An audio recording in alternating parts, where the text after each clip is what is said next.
All right, we're here. It's week 3 of the B90X Challenge. So we're going to be discussing Deuteronomy, Joshua, and Judges, which was our week 3 reading. So if anybody joins the discussion, we'll be happy to discuss it together. Otherwise, you're going to be listening to me for about 45 minutes or so, hopefully, maybe an hour, talking about our reading for the last week. Just as a quick note to anybody that you might want to join us, don't feel like, please encourage people to not feel like just because they missed the beginning of our group that they can't participate on in the future. The way this is set up, hopefully we can, encourage people to pick up right where we're at and join us as we discuss and learn from God's Word together. So encourage anybody that you would like to join to look us up on Google Plus and join our weekly discussions. We could sure use more input and feedback. I sure get tired of listening to my own voice and would love to hear from anybody that might be interested in joining us. So just some words of encouragement for anybody that you might like to pitch in at some point. Let me get on my program here to Deuteronomy. So we have in Deuteronomy, there it goes. Really, it's for the second telling of the law. So Moses comes again to the new generation of Israelites and retells the law to them. Certainly, this would not have been the first time that they had heard it.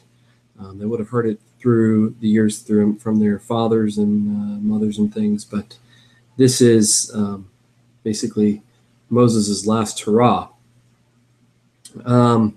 We start off in chapter 1 of Deuteronomy. Leaders are appointed. This is telling about Israel's refusal to enter the land of Canaan. They had the opportunity to. So it's kind of setting up the story for later. And then in chapter 1, verse 37, we have an interesting insight here about Moses retelling about the rebellion of Israel. He says, even with me, the Lord was angry on your account and said, you shall not go in there. So here we see that the reason Moses being not allowed to enter the land is found in Deuteronomy chapter 1, verse 37, because of the sin of Israel. Evidently, Moses' influence wasn't strong enough to get them to go ahead and enter the land. They refused because all of the people in the land were too big for them, the Anakites. These were people that were in that's verse 28. The people are greater and taller than we. The cities are great and fortified up to heaven. And besides, we have seen the sons of the Anakim there. Then I said to you, do not be in the Lord your God who goes before you will himself fight for you, just as he did for you in Egypt before your eyes.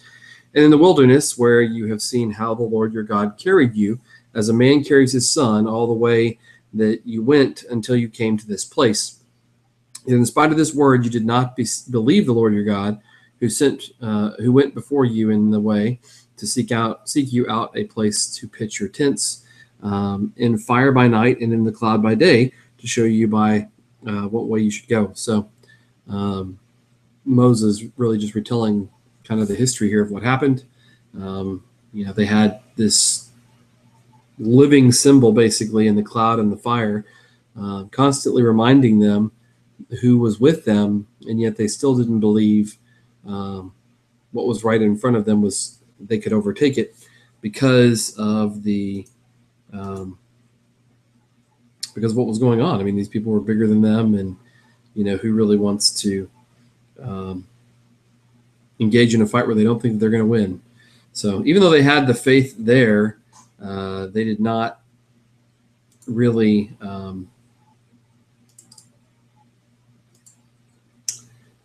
they didn't believe. They had the evidence for their faith right there, but they didn't believe the evidence that was right in front of their face, basically. And it's a real shame, but that is what happened. So they went on to not enter the land except for Joshua and Caleb. So the two spies that,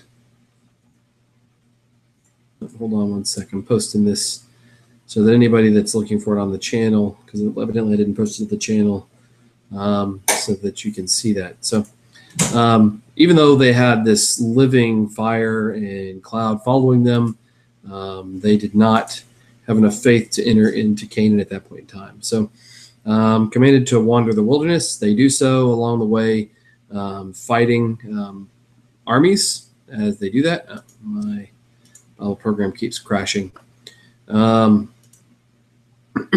So the first one we see there is in chapter 2. And we see in verse 34, and we captured all his cities, and at that time and devoted to destruction every city, men, women, and children. We left no survivors. So you can see here that the Israelite nation is really just going through and leaving a path of destruction in their wake. When they took over these cities, there was really nothing that was of value for them. They served false gods, and they were really commanded to just wipe it all out. Verse 36, from Aroer, which is on the edge of the valley of the Arnon, and from the city that is in the valley as far as Gilead, there was not a city too high for us. In other words, talking about all the cities that they were conquering. So even though they felt they could not conquer the cities in Canaan, these cities, for some reason, they felt, because there was no city too big for them.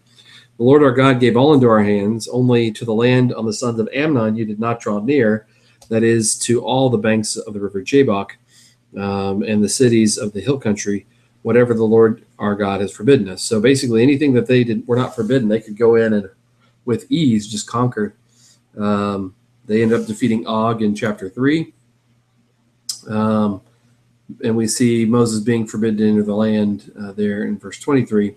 And I pleaded with the Lord at that time, saying, O Lord God, you have only begun to show your servant your greatness and your mighty hand, for what God is there in heaven or on earth who can do such works and mighty acts as yours.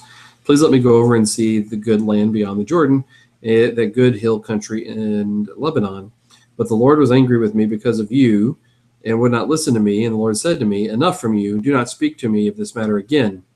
Go to the top of Pisgah and lift up your eyes westward, southward, and eastward, and look at it with your eyes, for you shall not go over this Jordan. But charge Joshua and encourage and strengthen him, for he shall go over at the head of this people, and he shall put them in a possession of the land that you shall see. So we remained in the valley opposite Beth Peor. And now we really get into Moses starting to retell the law to the people there. In chapter 4, verse 6, keep them and do them, for that will be your wisdom and your understanding in the sight of the peoples, who, when they hear all these statutes, will say, surely this great nation is a wise and understanding people. For what great nation is there that has a God so near to it as the Lord our God is to us, whenever we call upon him? And what great nation is there that has statutes and rules so righteous as all this law that I set before you today? So talking about just the superiority. And then verse 15, forbidding idols. Therefore, watch yourselves very carefully, since you saw no form on the day that the Lord spoke to you at Horeb out of the midst of the fire. Beware lest you act corruptly by making a carved image for yourselves in the form of any figure, likeness of, male or female. So he's, specifically forbidding Israel assigning these people a god of form that he did not, he really did never have. It's interesting. When we look later, he's going to specifically forbid pillars, which would have been a big portion of idolatrous worship throughout that portion of the world. So it gets pretty in depth about what is forbidden there.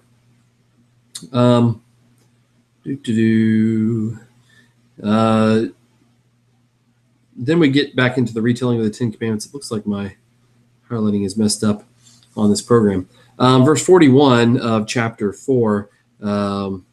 It's interesting that set up here are cities of refuge. Then Moses set apart 3 cities in the east beyond the Jordan, that the manslayer might flee there, anyone who kills his neighbor unintentionally without being at enmity with him in time past. He may flee to one of these cities and save his life. Bezer in the wilderness on the tableland for the Reubenites, Ramoth in Gilead for the Gadites, and Golan in Bashan for the Manassites. So we see here this grace in their statutes, even for people who might do something as terrible as commit murder, that they would have a place that they could flee to for refuge because of what the wrath of the people if something like that had happened. In chapter 5, we have the retelling of the Ten Commandments. So if you've ever wondered where's another place I can find the Ten Commandments, you can find it in Deuteronomy 5. If you look specifically at 16 through 22 there, 21, you'll see the ones that you shall not murder, you shall not commit adultery, you shall not steal. But it starts in verse 6. I am the Lord your God who brought you out of the land of Egypt, out of the house of slavery. You shall have no other gods before me. You shall not make for yourselves a carved image or any likeness or anything that is in heaven above, or that is on the earth beneath, or that is in the water under the earth. You shall not bow down to them or serve them, for I, the Lord your God, am a jealous God, visiting the iniquity of the fathers on the children to the third and fourth generation of those who hate me, but showing steadfast love to thousands of those who love me and keep my commandments. So we see here God's commandment for his people to worship him and him alone. In verse 29 of chapter 5,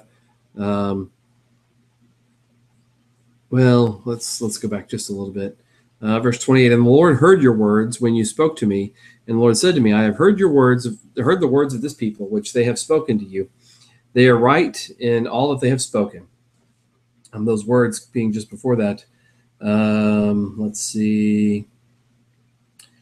Verse 25, now therefore, why should we die? For this great fire will consume us. If we hear the voice of the Lord our God any more, we shall die. For who is there of all flesh that has heard the voice of the living God speaking out of the midst of fire as we have and had still lived? So they were asking Moses to listen to God on their behalf. In verse 29 is interesting. Oh, that they had such a heart as this always, to fear me and to keep all my commandments, that it might go well with them and with their descendants forever. They have this symbol right there in front of them, and yet they struggle with it so much. And, when we think about us today, we have this great sacrifice in Christ who died for us, yet we struggle with sin,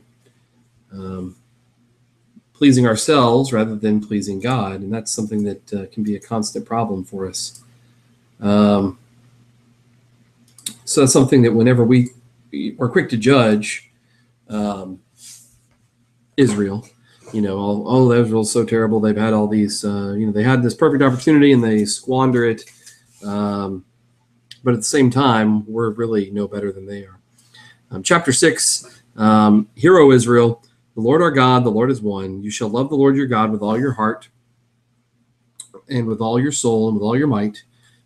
And these words that I command you today shall be on your heart. You shall teach them diligently to your children, and shall talk of them when you sit in your house, and when you walk by the way, and when you lie down, and when you rise. You shall bind them as a sign on your hand, and they shall be as frontlets between your eyes. You shall write them on the doorposts of your house and on your gates. When we think about us and how we treat the Word of God, is this what we do? I mean, do we talk about it everywhere we go? And if we're not actively involved in the study of it, how really can we talk about it wherever we go? That's one of the reasons that I decided to do this. I didn't feel like I was in the Word of God enough in studying it. And so I said, hey, I'm going to do something that will get me involved in it, and hopefully it will get other people involved too. And I hope that it has and will continue to. It's the only way that we're going to be able to do what these verses talk about, really binding it in our heart and being able to teach our children just an incredibly valuable thing. I mean, I'm eternally grateful to my parents for what they have taught me and other people as I've grown up. And hopefully I'll be able to do that same thing because of the example and what I'm learning now as I read the Bible on a daily basis and learn from it constantly. In chapter 7, it talks about God's chosen people, starting in verse 6. Hold on.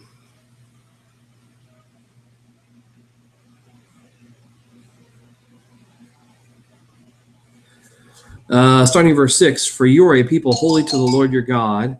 The Lord your God has chosen you to be a people for his treasured possession out of all the peoples who are on the face of the earth. It was not because you were more in number than any other people that the Lord set his love on you and chose you, for you were the fewest of all people. But it is because the Lord loves you and is keeping the oath that he swore to your fathers, that the Lord had brought you out with a mighty hand and redeemed you from the house of slavery, from the hand of Pharaoh, king of Egypt. Know therefore that the Lord your God is God, the faithful God, who keeps covenant and steadfast love with those who love him and keep his commandments to 1,000 generations, and repays to their face those who hate him by destroying them. He will not be slack with one who hates him. He will repay him to his face. You shall therefore be careful to do the commandment and the statutes and the rules that I command you today. So when we think about this chosen people, they weren't chosen because they were just they were the biggest. They were chosen because they were the smallest. And what were they going to do for themselves? They started off as slaves, and they would become a great power financially and militarily in that region, really in all the world. And their influence would be found, far away. So something interesting to ponder when we think about, God's chosen all of us, and that he created us and sent his son to die for us and redeemed us. He's bought us with a price. Here he bought them with a price too, and he paid for them in full. In chapter 8, starting in verse 11, going to be quite a bit of reading here. Take care lest you forget the Lord your God by not keeping his commandment and his rules and his statutes, which I command you today, lest when you have eaten and are full and have built good houses and live in them, and when your herds and flocks multiply and your silver and gold is multiplied and all that you have is multiplied, then your heart be lifted up and you forget the Lord your God who brought you out of the land of Egypt, out of the house of slavery, who led you through the great and terrifying wilderness with its fiery serpents and scorpions, in thirsty ground where there was no water, who brought you water out of the flinty rock, who led you in the wilderness with manna that your fathers did not know, that he might humble you and test you to do you good in the end. Beware lest you say in your heart, my power and the might of my hand have gotten me this wealth. You shall remember the Lord your God, for it is he who gives you power to get wealth, that he may confirm his covenant that he swore to your fathers as it is this day. And if you forget the Lord your God and go after other gods and serve them and worship them, I solemnly warn you today that you shall surely perish. It's interesting here. We talked last week about the patriarchal covenants, and that God didn't work just with the Israelite nation, that he clearly worked with other men as well. But when we think about this, and even verse 20, like the nations that the Lord makes to perish before you, you shall perish, because you would not obey the voice of the Lord your God. We look at ourselves and we say, look at all this that I've built up. I have this nice house, I this, I that. Look at all this work I've done. When we really think about it and we really contemplate where we are, how much of it is purely just me? I did this. And it would be very hard for me to find any one thing that I did all by myself with no help, whether it be somebody who taught me something that they didn't have to teach me, and or stuff that I just really don't deserve, like the undying favor of God, and that he sent his son to die for me. I did nothing to deserve that. I deserve the punishment that should be meted out for the wrongs that I did. Yet, because of God's great love for me, I have the ability to be saved. It's so easy to forget that when we think about all the things that we do in life and all of our work that we accomplish and all the goals that we set for ourselves. And it's very important, that Moses warned Israel here.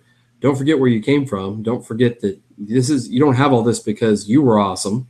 You have all this because God is awesome and he gave it all to you. In chapter 9, this is another thing that we often do. Verse 4, do not say in your heart after the Lord your God has thrust them out before you, it is because of my righteousness that the Lord has brought me in to possess the land, whereas it is because of the wickedness of the nations that the Lord is driving them out before you. Not because of your righteousness or the uprightness of your heart are you going in to possess their land, but because of the wickedness of these nations, the Lord your God is driving them out from before you, and that he may confirm the word that the Lord swore to your fathers, to Abraham, to Isaac, and to Jacob. There were multiple reasons why Israel was going to get to take this land over. None of them had to do with the righteousness of Israel. In like manner, no righteous thing I do will ever save me. It's interesting that we can draw that parallel, and that Moses specifically points it out here, that it's not their righteousness that's going to win the land for them, although it will be an important part in helping them keep it, but it is the wickedness of the people and the promise that God made to their fathers, just like God promised to save you and me if we accept his son. Next, we have the retelling of the golden calf, the new tablets being formed, and then in chapter 10, verse 12, the circumcision of the heart, this idea of removing the piece of flesh that would provide resistance, and letting the softness of your heart be exposed to God. That's a concept that, while some people find it uncomfortable to talk about, is very beautifully put whenever you put all those uncomfortablenesses aside and just think about the image there, I suppose. But typically we as Americans find it uncomfortable to talk about, so we don't. But anyhow, it is an image that God created for us, and it's one that we should take to heart. Chapter 11, Moses deals with what the Israelites should do to serve God. Chapter 12, the chosen place to worship. He's really going into a lot of different laws here, and things like that. Warning against idolatry again. In chapter 13, verse 1, rather, if a prophet or a dreamer of dreams arises among you and gives you a sign or a wonder, and the sign or wonder that he tells you comes to pass, and if he says, let us go after other gods, which you have not known, and let us serve them, you shall not listen to the words of that prophet or that dreamer of dreams. For the Lord your God is testing you to know whether you love the Lord your God with all your heart and with all your soul. It's interesting whenever we think about false teaching that exists today, and people that follow it. It's not something that is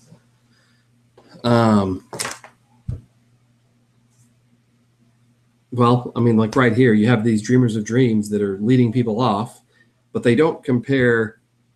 Israel is instructed rather to compare what the dreamer of dreams says to the standard. And yet so often we like what we hear from the dreamer of dreams, and we ignore the standard to follow what the dreamer of dreams says because it sounds good, or we feel like it's the right thing, or it makes us happy. When Moses clearly warns Israel against the same things that we face today, and that is following people just because of what they say, and not living by the standard that's been given to us. It's a very important point that Moses makes for Israel there in chapter 13. Next, we have laws about clean and unclean foods, and then I found verse 22 of chapter 14 very interesting, because it taught me something about tithing that I really was not aware of. So starting in verse 22, you shall tithe all the yield of your seed that comes from the field by year, and before the Lord your God in the place that he will choose to make his name dwell there, you shall eat the tithe of your grain, of your wine, and of your oil, and of the firstborn of your herd and flock, that you may learn to fear the Lord your God always. And if the way is too long for you, so that you are not able to carry the tithe when the Lord your God blesses you, because the place is too far from you, which the Lord your God chooses to set his name there, then you shall turn it into money and bind up the money in your hand and go to the place that the Lord your God chooses, and spend the money for whatever you desire, oxen or sheep or wine or strong drink, whatever your appetite craves, and you shall eat there before the Lord your God and rejoice in you and your household. We're presented the concept of tithing as giving 10% of everything to God, and here it's clearly, yes, they're giving it to God, but they're giving it to God. It's like saying, here, God, here's your gift. It's 10% of my best stuff. And then God gives it right back to them and says, no, it's really yours to consume. And that's what he does for them. On the third year, in verse 28, at the end of every 3 years, you shall bring out all the tithe of your produce in the same year and lay it up within your towns. And the Levite, because he has no portion or inheritance with you and your sojourners, and the sojourner, the fatherless, and the widow, who are within your towns shall come and eat and be filled, that the Lord your God may bless you in all the work of your hands that you do. So we see here, at least once every 3 years, they were required to instead give it all to charity, basically, to feed the fatherless and the widows and the Levites and people like that. And then we come across in chapter 15, verse 1, the sabbatical year. At the end of every 7 years, you shall grant a release. It's interesting what this entails, because it's really just a completely different economic system than what we use here in our Western culture. We see here that they are supposed to be forgiving debt, releasing slaves. I mean, it really, it would make for a different world if this is how we chose to run our systems. We don't. We expect people to pay debt no matter how long or how old it is. I mean, if you've had to pay off a house in 7 years in our economy, nobody would ever get it done. And in this case, what would be required is that the house would be given to us.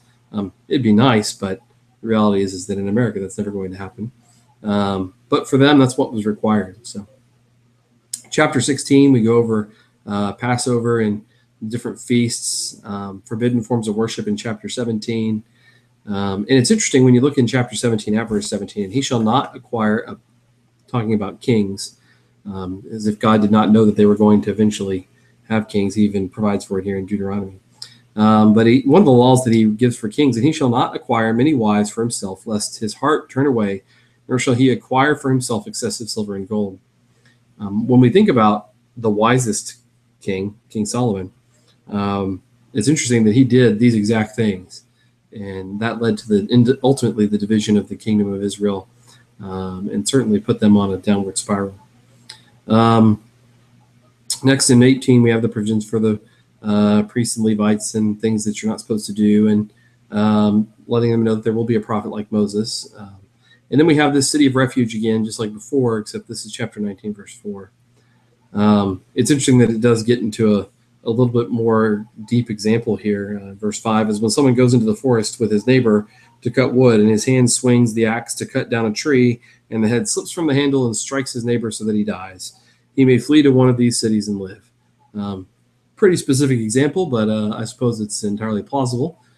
So something that we need to, I don't know if there's anything to learn there. I just thought it was interesting. Laws concerning warfare. In chapter 20, when you go out to war against your enemies and see horses and chariots and an army larger than your own, you shall not be afraid of them, for the Lord your God is with you, who brought you out of the land of Egypt. What is interesting there is most of these armies that they're coming up against are going to be larger than theirs. And if we continue reading, basically when the army is bigger than yours, this is what they were told to do. They're told to ask of the men in the army, is there any man who has built a new house and is not dedicated yet? Let him go back to his house, lest he die in the battle and another man dedicate it. Is there a man who has planted a vineyard and has not enjoyed its fruits? Verse 7, is there any man who has betrothed a wife and has not taken her? Verse 8, and the officers shall speak further to the people and say, is there any man who is fearful and faint-hearted? Let him go back to his house, lest he make the heart of his fellows melt like his own. And when the officers have finished speaking to the people, then commanders shall be appointed at the head of the people. So basically, you're facing an army bigger than you. If you have any excuse to leave, just go ahead. You're going to win anyway. And we see that would actually come to pass. We don't see that anybody actually did that I know of, but it was interesting to, I guess Barak kind of did, but that's another thing for later in our study here. Atonement for unsolved murders. You find somebody who's dead and nobody knows who killed him. Sacrifices had to be offered for that. There was a provision made for marrying female captives, but they were never allowed to enslave them.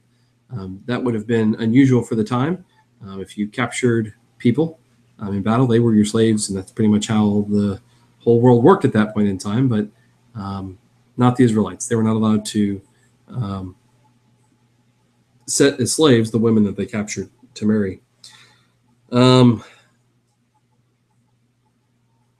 We have laws about the rights of the firstborn and sons that won't behave. the curse of the man who hangs on a tree. It's interesting. Last week we talked about marriage and gay marriage, and this week, big in the news being the Jenner thing. And verse 5, a woman shall not wear a man's garment, nor shall a man put on a woman's cloak, for whoever does these things is an abomination to the Lord. It's don't love those people any less than the next person. But the things that they do are wrong, just like anything else is wrong. So I certainly wouldn't give them grief over it, and would not want to cause them any undue distress or discomfort. But if someone were to ask my opinion on it, I would certainly have to say that the Bible says that it's wrong, and I believe that. Doesn't mean that I love them any less, just that I don't believe that what they're doing is right. Next, we have laws concerning sexual immorality. There's quite a few of those, and how laws about being excluded from the assembly, uncleanliness in the camp, other laws concerning divorce. I mean, it's really when we say it's the second retelling of the law, or the second telling of the law, it really is. There's just a lot of laws in here for you to go through and read. Let's see.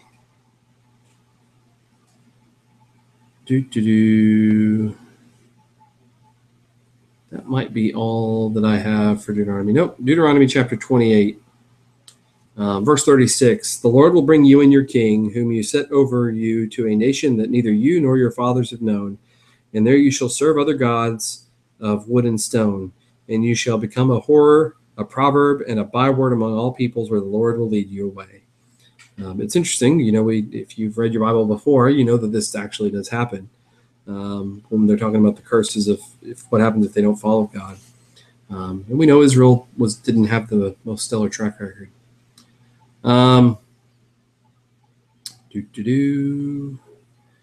chapter 30, we have the choice of life and death. Verse 15 of chapter 30. See, I have set before you today life and good, death and evil. If you obey the commandment of the Lord your God that I command you today, by loving the Lord your God, by walking in his ways, and by keeping his commandments and his statutes and his rules, then you shall live and multiply, and the Lord your God will bless you in the land that you are entering to take possession of it. But if your heart turns away, and you will not hear, but are drawn away to worship other gods and serve them, I declare to you today that you shall surely perish. You shall not live long in the land that you are going over to the Jordan to enter in and possess. It's interesting how strong of a parallel there is. We have the choice every day of choosing life or death, choosing to follow God and live, or to serve man and die, or to serve Satan and die. And we make that choice regularly, and Israel was faced with the same choice right here, put very plainly by Moses. Next, we have Joshua succeeding Moses. Moses' song. Oops. My Bible program crashed again. Hold on a sec.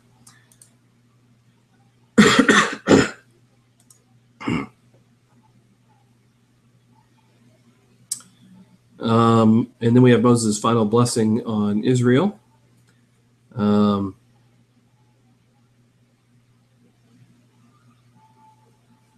Of interest, because I know we have someone named Benjamin who watches and follows along, and my son also named Benjamin.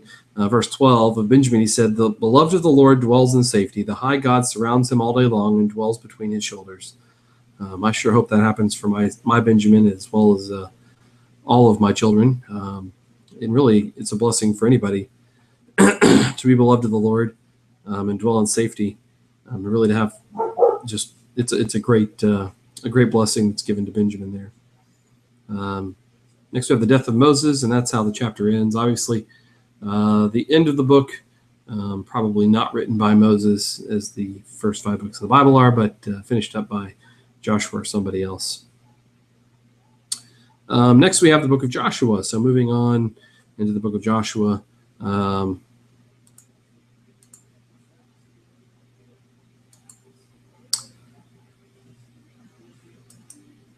Joshua basically takes over for Moses, and we have a lot of Bible class stories from Joshua.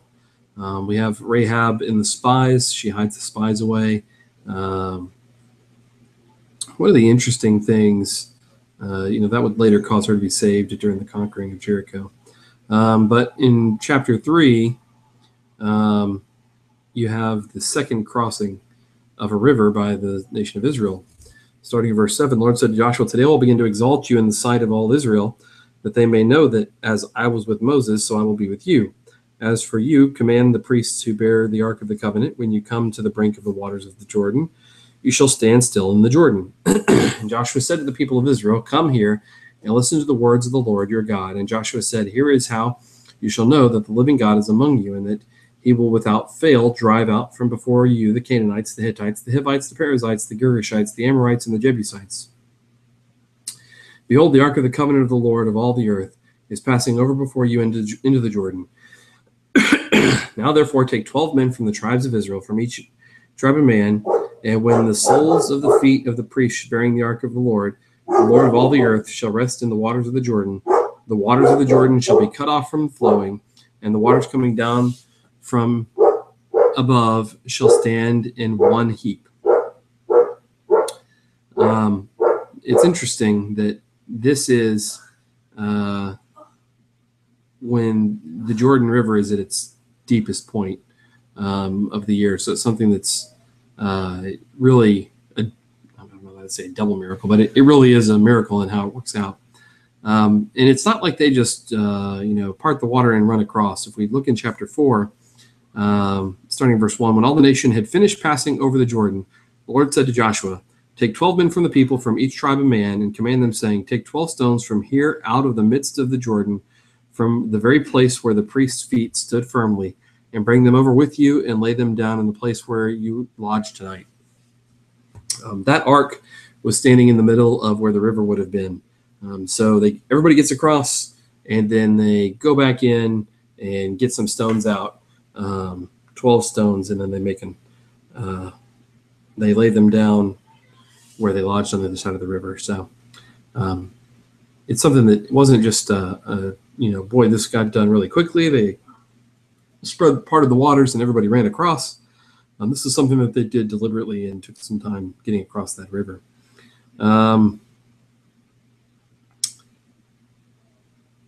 We do a great job of telling the story of the conquering of Jericho with the surrounding the city and blowing the trumpets and the walls coming down. But what we often leave out is what actually happens before in Joshua chapter 5, starting in verse 13. When Joshua was by Jericho, he lifted up his eyes and looked, and behold, a man was standing before him with his drawn sword in his hand. And Joshua went to him and said to him, "Are you for us or for our adversaries?"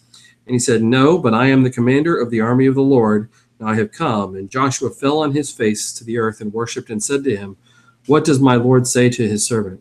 And the commander of the Lord's army said to Joshua, "Take off your sandals from your feet, for the place where you are standing is holy." And Joshua did so. The command that they would have was given directly from the commander of God's army. So, it wasn't just, boy, they marched around the walls 7 times and then they all fell down. It was a divine plan, which obvious, but delivered by a divine messenger as well. Israel doesn't stay so faithful to God's plan, unfortunately, and at Ai they suffer defeat.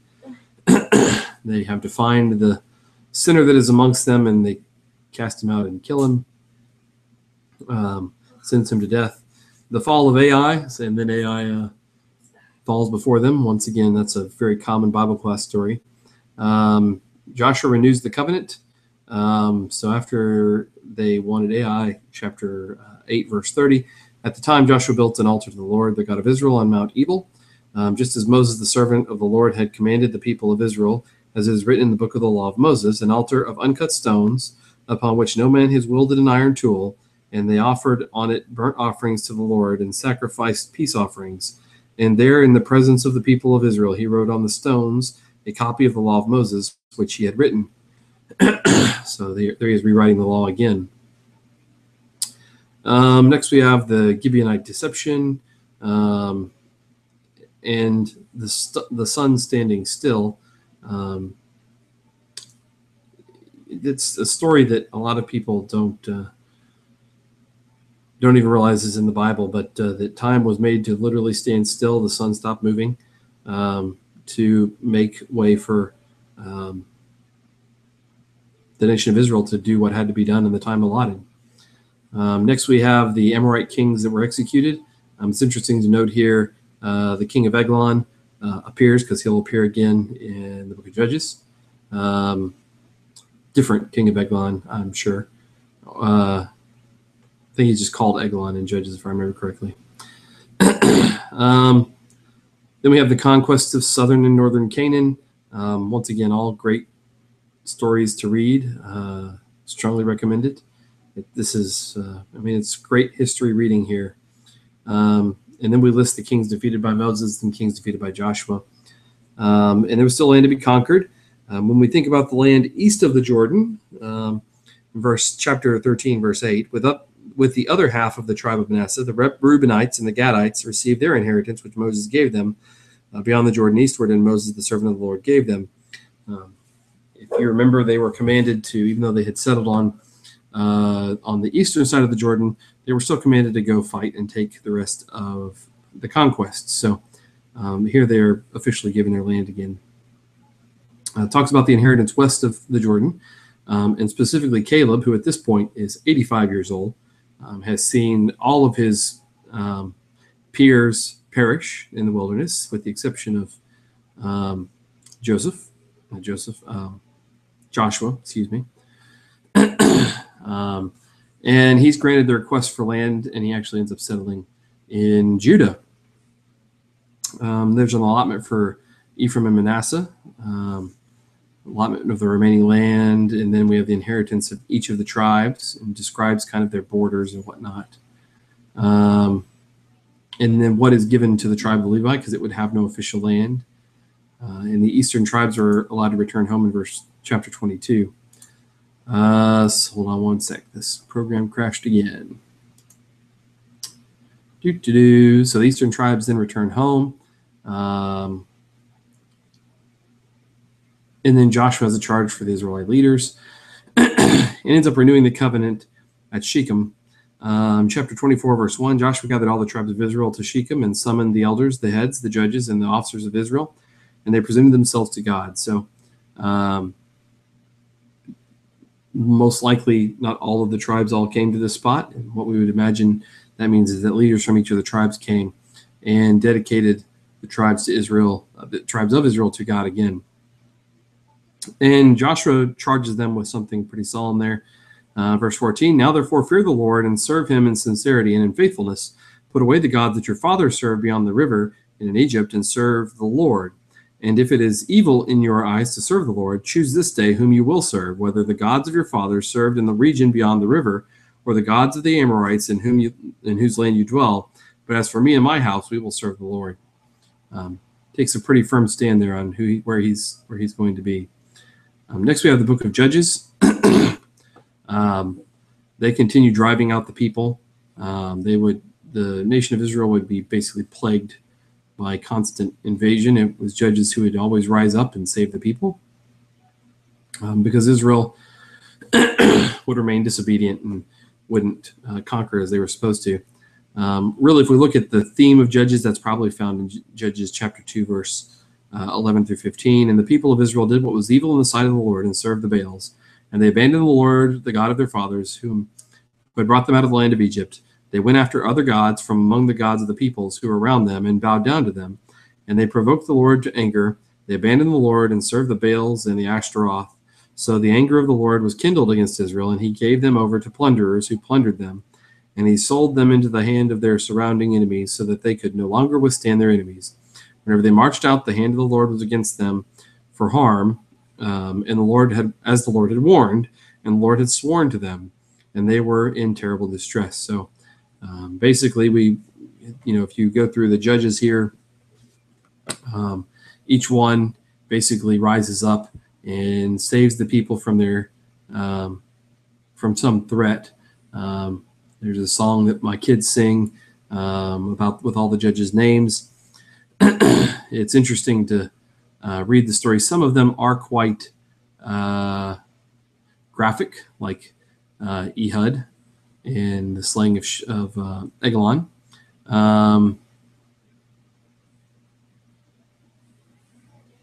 But they're some of them are just really inspiring to read.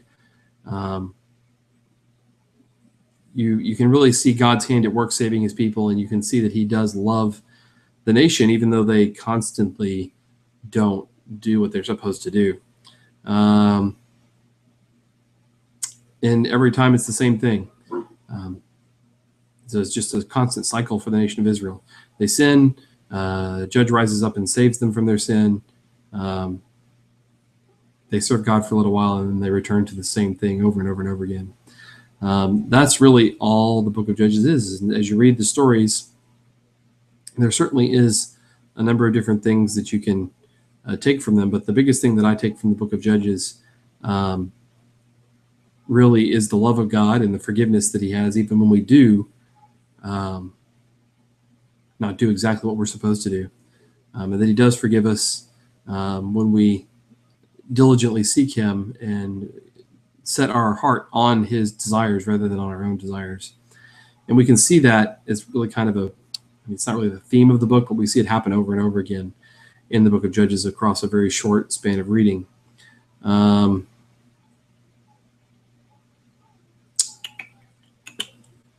That's really it. So that takes us through the book of Judges. Next week, we're going to be discussing, let's see here, Ruth through almost the end of 1 Kings. Looks like we'll miss the last chapter of 1 Kings. So once again, if you know someone that would like to join us, we would love to have them. They can join at any point in time. There's no requirement for them to have been with us before tonight. They can just pick up reading where we're reading and join us for the discussion next week. We'd love to discuss the Bible with you. We'd love to talk about what the Word says. Ultimately, that's the standard. Just like the Israelites could be led away by dreamers, we don't want to be led away by anything that is not the standard, that being the Word of God. So if you'd like to join me and encourage others to join me next week, I'd love to have you, and we can talk more about God's Word. I look forward to seeing you then.